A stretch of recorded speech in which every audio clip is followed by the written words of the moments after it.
Hello viewers, welcome to Home Cooking with me Hema Subramanian.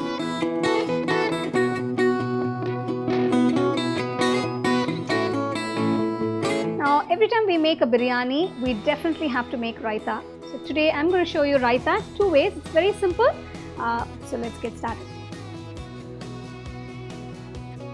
So for the raita two ways, the first method is slicing the onions nice and thin. I'm going to add a little salt.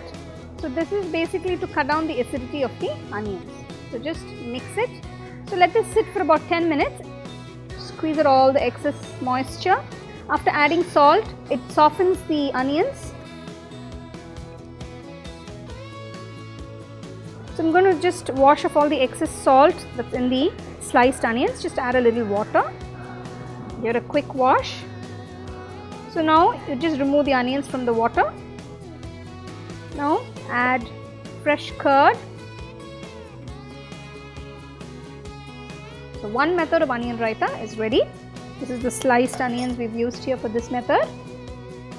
So for the second style or the second method, I've taken one finely chopped onion. I'm going to add any salt or wash it. We're just going to use it directly.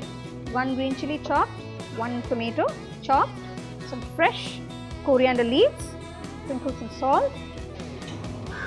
So I'm adding some fresh curd.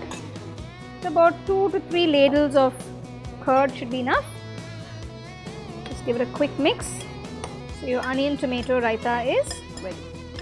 This is one method and the other method is the sliced onion.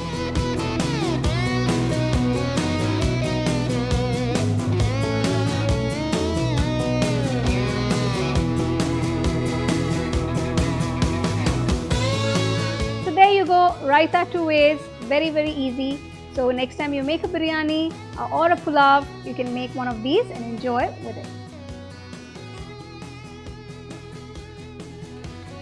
Hi guys, subscribe to my channel and click on the bell icon to get the notifications as we upload one new recipe every day. You can get a copy of our first edition of the home cooking book on Amazon and 21 Frames.